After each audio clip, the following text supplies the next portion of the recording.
Hi mga BS! My name is Orly. Ako si Tantan. I'm Kitty. And we are your best friends! And welcome back ulit sa aming channel. At for today's vlog ay dinayo natin ang isa sa mga nabigyan ng recognition ng Michelin Guide. Yes. Diba? So alam niyo naman pag merong recognition na Michelin, ibig sabihin talagang dapat puntahan kasi sure na masarap yun. National standard. Kaya nga naano tayo na bakit binigyan ng Michelin recognition yung isang karinderya. Diba? Yes. So nakaka-curious ko ano ba meron sa food nila. Alamin natin kung talagang perfect, 'di ba? Kung masarap. Parang pila, oh. Yes, kasi may mga cameraman ng KMJS kanina.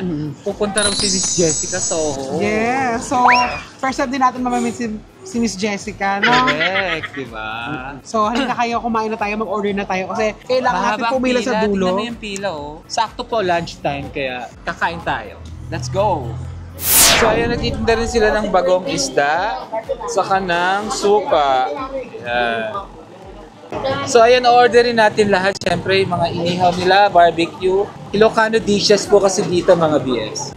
Waiting din sa dining nila. Yes. So sinip ko lang ipuan namin. May taga-Jemmy kasi na nandun sa gilid kanina. So nakikinig-kinig ako sa mga chika. Parang ano yun, puki-puki yun. Ayun, gusto ko ng puki-puki kahit bakla ako. Hindi ko alam kung puki-puki yun kasi talong eh. Ito si Mother, oh. Ayan, oh. Mother, Hi, kausapin ka namin mamaya. Opo! Thank you, ma'am. Siya yung may-ari. Siya yung interview ng GMA mamaya. Kasabay natin si Miss Jessica. Pupunta raw si Miss Jessica. Pero uunahan natin siya mag-upload. Jessica. Ito si Jessica. Hindi, Jessie Minjola. Oh, grabe. Jessica dito sa likod. Then nasabay din na lunchtime ang dating natin. Pwede naman kami ng 10 pero galing kasi kami ng shoot ng... Nag-shoot din kasi kami kagabi. Ayan, ang oras ko is 12:06. Ayan, ng tanghali. Hindi kayo nangangawit siya. Ay ate, ayan. Guys, order na tayo finally. Yes. Kunin na namin tong bopis na to. Ito, dinakdakan to ate. Ay, hindi po siya dinakdakan. Kilawin. Tula. Para siyang sinuglaw. Sinuglaw. Sige, isa niyan. Isang puki-puki. Isang talong. Binagoongan. Tsaka to. Siguro dalawa nung binagoongan. Isang pakbet. Ano pa po? Sige, dalawang dinuguan. Isang pusit. Tapos dosing barbecue. Ano pa yung mga niluluto Ano niyo, pa yung ate? iniihaw pwede? Ay, meron po kami lento. Adapay? Ano ang sinabi mo? Meron pa ba? Adapay? One. Sir, sana po sa kanila. Thank you. Doon na lang kami sa loob, ah. This time, kasama natin ang may-ari na Morning Sun.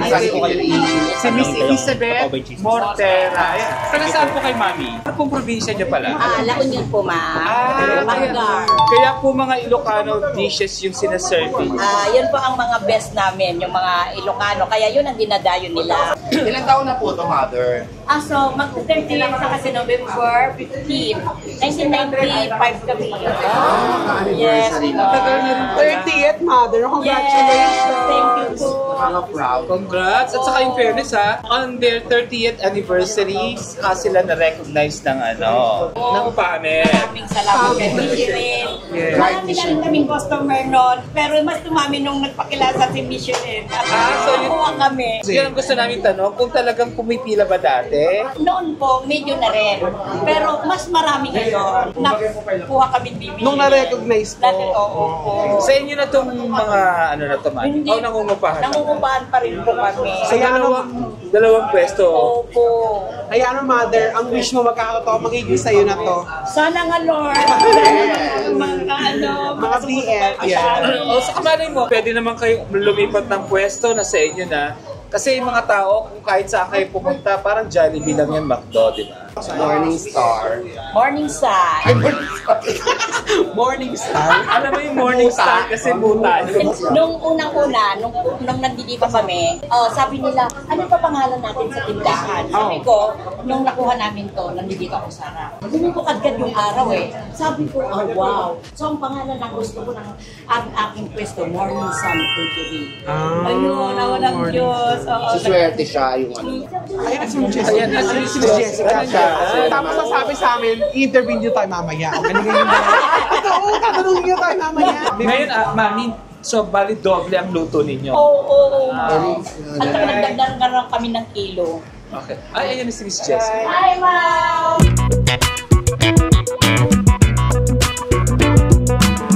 Congratulations po. So, interview ni Miss Jessica si Miss Elizabeth. Parang tuturuan niya yung dinakdakan recipe. Tsaka may secret recipes na pinapakita doon eh. Yung secret recipe, panoorin nyo na lang sa KMJS. At saka nandun kami sa KMJS, mag-hi ako. Ayan guys, try na natin yung mga pagkain ni Mother. Alam mo, in fairness, dalawa pa lang yung nakakain ko, yung binagoongan, saka yung pakbet. Sarap.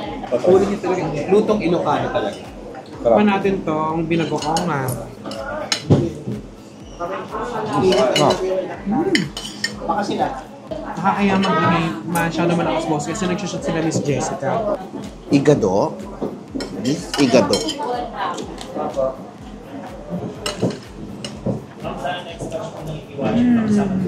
Ganyan ang reaction sa ano eh.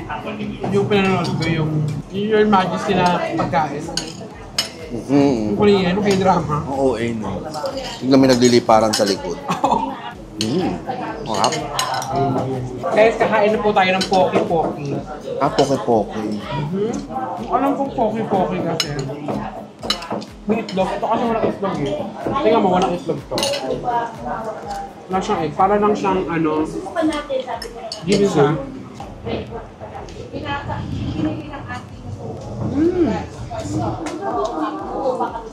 Paano? Sarap. Guys, Ito na yung barbecue. ito na yung isa sa mga pinitirahan dito yung barbecue nila. Tikman natin. Buubos ko na isang pakbet. Ang sarap ng pakbet nila, guys. Let's try. Sarap din yung barbecue. Ay po. Hi po! Mga vlogger daw kayo. Opo, vlogger po. Vlogger ng mga komedyante. Opo. Ano tawag sa inyo?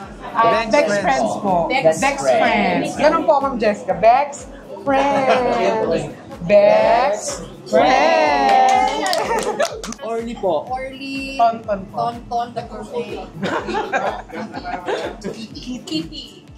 Ayan, so tapos na yung interview ni Miss Jessica. Grabe. Na-feature yung ano, yung kainan na pinuntahan natin. Ang galing. Sabay no? natin si Miss Jessica. Aha. So hindi po natin pwedeng ipalabas yon kasi lalabas po yun sa KMJS. Yeah. Abangan nyo na lang po. Pero may clip din po kami yan. Ilalabas namin sa mga susunod na vlog. Yung barbecue nila masarap. Ako ang nagustuhan ko yung barbecue, yung binagoongan, saka yung pakbet. Ako yung ibigay na pinagoongan, igado. At saka yung coffee. Gusto ko yung barbecue. Masarap din yung binagoongan. Itong puset masarap. Yung iba hindi ko natikman kasi Bawal sa masakit kanya. sa paa. At saka guys, kung pupunta kayo dito sa Morningside, mag-ready po kayo ng table sharing kasi limited lang po talaga yung tables nila. Sobrang dami ng tao. Yes, sabi ni Mami kanina, di ba? Noon daw pinipilahan na siya, mas pinipilahan pa siya nung na-awardan sila. Actually, ang ano na award sa kanya is Bib Gourmand. Anong ibig sabihin nun? Wala siyang star, pero Bib Gourmand. Kaya binigyan po yung restaurant. Parang recognition. Recognition. Yes. Yun. Ang Bib Gourmand is yung recognition na binibigay sa mga restaurant na nagbibigay ng high quality service at na 3-course meal. So parang breakfast, lunch, dinner. At a reasonable price. So yun ang Bib Gourmand. Beef kasi di ba yung beef ng mga bata? So yun, Bib Gourmand. Ano naman yung gourmand?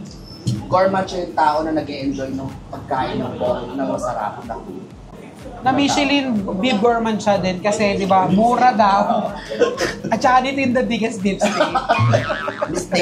Kaya nang sinabi ni Kitty ng 3-meal course, kasi open sila from 8 a.m. to 10 p.m. guys. Tsaka guys, ito yung kinain ni Miss Jessica barbecue. Titikman din natin to. At saka yung gourmand siya, bongga na rin yun ha, kahit na hindi star. Kahit di nilagyan ng star. Kasi usually, di ba, sa mga nag-a-abroad, titignan natin, sino pa yung nabigyan ng Michelin star? Food trip kayo sa Hong Kong, sa Vietnam, or even sa ibang lugar. Try explain natin kasi syempre may mga bago na sa pagdilig ng mga Pinoy. Oo, ano ba yung Michelin? So ano yung Michelin?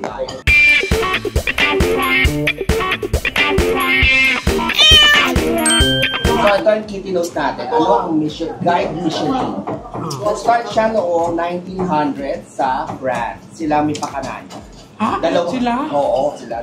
Magkapatid sila si Andre at si Edward Michelin. Ay, At ang Michelin ay brand ng Gulong. Gulong. Tire siya. Kung makikita yun parang marshmallow yung mascot. Yun, siya yun. So parang nag-isip sila ng way dahil napakababa ng sales ng tires that time. So, hinarap nila yung mga gulong ng mga tao dahil parang nag-ano sila ng award na pupuntahan ng tao talaga yung mga food or restaurant. So parang yun yung kanilang marketing strategy. may tindahan na ba sa Pilipinas na may Michelin star? Marami. Marami na din. Alam mo yung kinainan natin na Samtay ha, nabigyan din siya ng Michelin recognition. No? Hindi ko lang alam kung ano. Ang scoring ng Michelin, tatlo lang. 1 star, 2 stars, at 3 stars. Ang 1 star, yung very good restaurant in its category. 2 star, excellent cooking with a detour. The tour, ano ibig sabihin nun? With a detour ka para pumunta ka sa Yung 3, excellent cuisine. Worth a special journey. Yung talagang pupuntahan mo. dadayuhin. Dadayuhin. Yun ang naging marketing strategy nila para bumenta yung gulong nila. So ito yung ginagawa nilang barbecue. Isa sa mga mabentang putahe nila yung barbecue. Ilang oras yung binababad yan ate? Wala po din mami. 10 to 12. Pero ngayon syempre medyo mababawasan ng oras kasi naaagad di ba no? Pero masarap pa rin siya guys. So dapat nadodoble talaga yung ano nila, production. Kuya, paano naman yung ano? Kung Bill namin. Ay, sa kanya na lang. Sige po, ako na po. Sabi niyo naman po. Ako. 1990. So guys, kung may time kayo, kayo sa Project 4 Quezon City sa may Morning sun. So papunta kayo ng Marikina, galing kayo ng Cubao, papunta kayo ng Katipunan, madadaanan nyo to. JP Rizal, ayan, madadaanan nyo. Thank you very much mga BF. So kaya yan, thank you mga BS. Abangan nyo po yung aming Michelin series. Lahat po nung nagbigyan ng recognition ng Michelin, pupuntahan namin. Yes, kahit Cebu. Oo, malay mo, magsibo tayo. Bye! Bye! Merry Christmas!